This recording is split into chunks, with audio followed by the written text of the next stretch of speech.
Kamusore nuraza kubona kuri modoka. Boss iminota indwi gusa. Iminota indwi. Hey. Ibintu mvambwege. Iminota indwi. 7 minutes. Iminota indwi. Na Salocom TV1.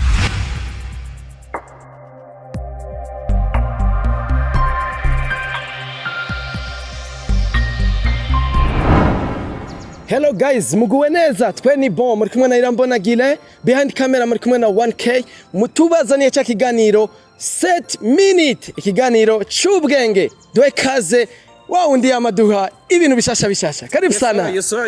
Yes. Meze neza cyane, bakunze ba Salocom TV ndabakunda cyane, ndabibutse mwibuke kugira subscribe aho munsi.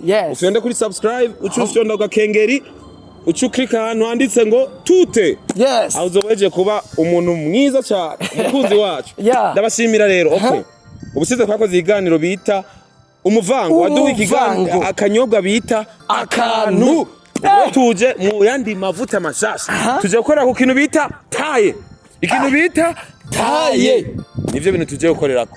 None taye hariho ndende, hariho ngufi. Okay, aha turashaka kuvuga ngo taye tugomba dukorere ko subunini, sukuvyibuha hasi. Tuje gukora ku kintu bita uburebure.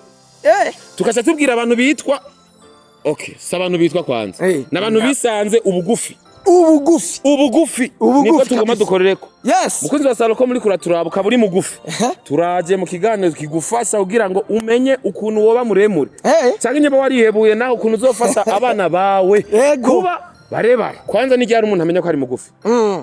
Umuntu amenya ko ari mugufi igihe afise taye wenyene yumva ko atishimiye mu bijanye n'uburebure. Akumva ko hari ahantu umengo yagomba kushika ariko abona umengo ntashika. Uko hari umuntu apima imetero imwe n'inusu cyangwa imetero na 20 santimetero 20 yumva we ko akwiye. Akumva ashimira Imana. Ukumva ati je waho ni sawa. Nafuka amadutsi biganza ashimira Imana. Aho ntibikuraba. Mugabo ukaba wumva yuko hari ahantu ushaka gushika.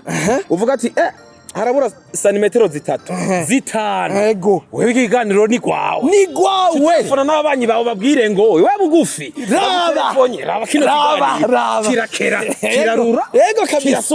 Kuri Salocom TV1. Kizanye nyinshi kabisa. Yes. Tubandanye. Twagiye. Ibintu bitera ubugufi nivyo ngo mama nze ndabibabwira.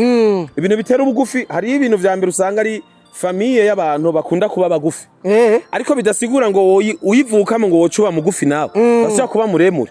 Kandi abantu turiko turavuga si babandi bamwe bagufi bita ibikuri. Oya. Sibajya. Nubugufi bw'abantu bari normal ba.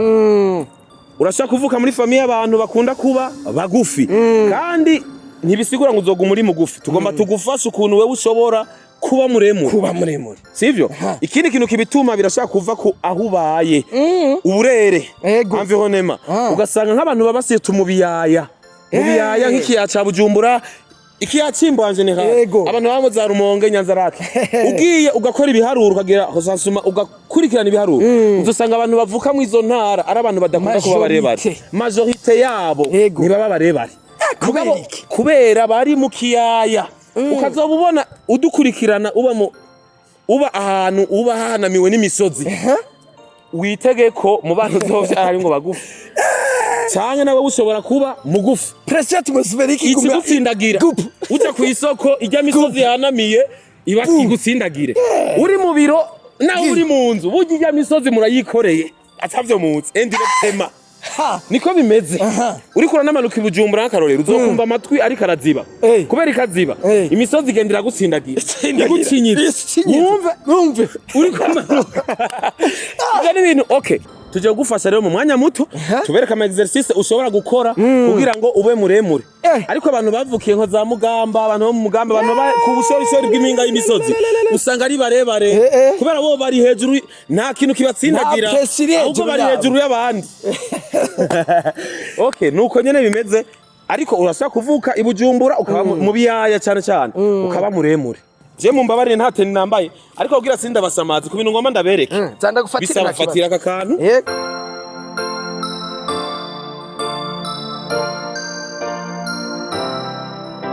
Mugabo ngoma manze ndababwira aka kantu mu bintu bitera kuba abantu baba barebare.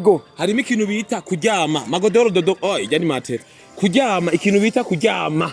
Kuryama. Itiro ryumvise ukacurireka ugasinzira. Muntu w'Imana ukabutaryama ukitega ibintu by'uburebure. Nurimwo. Kubera umuntu amagufa akura harya umuntu yaryamye cyane arakura. Izindi exercice ndabereka nizo kugorora. Nizo kugorora kugira favorize croissance y'amagufa. Mugabo ikintu cyambere gituma umuntu akura aduga ikintu bita kuryama amasaha atari munsi y'amasaha 9 ku munsi. Amasaha 9 ku munsi. Ico ni cyambere. Ikindi rero ukuntu ugorora amagufa. Iyi ni exercice bita suspension.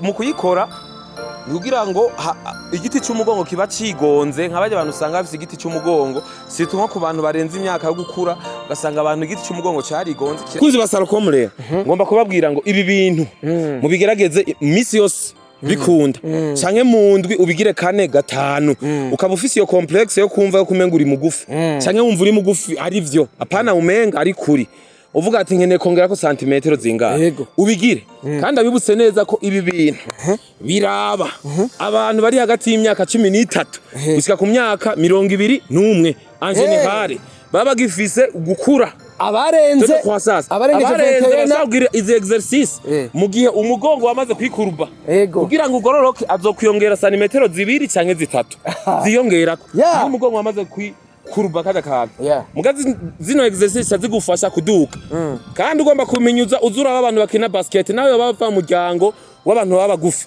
akina basket kubera zino exercice aguma zigira hajya agiye gutera aguma duga amagufa agororoka uzumurabo uzosanga abantu bakunda kuba barebare bose en general barashikana 1m80 1m70 2m Rafa Pastori Chimiste uyu munsi uri epeswa tugushimire cyane uno munsi nje ndi umunyaburebure ndabashimire tubashimire cyane mubandanye mudukurikira kandi mubandanye muhezagirwa utibage gufyonda kuri subscribe inonzogera no kuri tute kurikirana ikiganiro iminota indwi kuri Solocom TV1.